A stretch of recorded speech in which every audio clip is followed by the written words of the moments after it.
राज्याचे उपमुख्यमंत्री तथा वित्तमंत्री अजितदादा पवार हे गुरुवारी कोल्हापूर दौऱ्यावर आले होते। त्यावेळी त्यांना सुमार दर्जाचं वाहन दिल्याचं लक्षात आल्यानंतर त्यांनी थेट जिल्हाधिकाऱ्यांना सुनावत 5 नव्या गाड्यांचे प्रस्ताव द्या असं सांगितलं।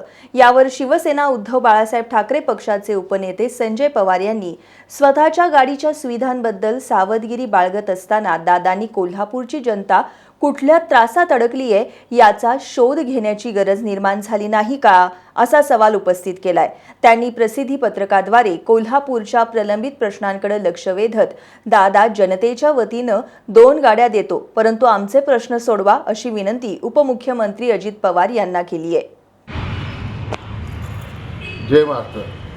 माननीय अजितदादा पवार, आपण काल कोल्हापुरात आला आणि संतापला असं ऐकलं आणि वाचलं सुद्धा का?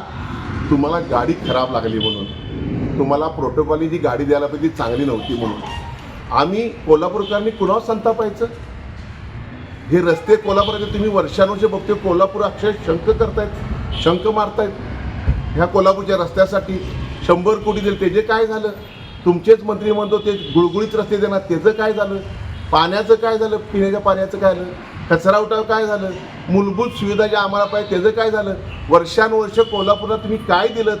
आई अंबाबाईच्या विकासासाठी काय दिलं? ज्योतिबाच्या विकासासाठी काय दिलं? अर्थसंकल्पात काय तरतूद केली कोल्हापूरसाठी?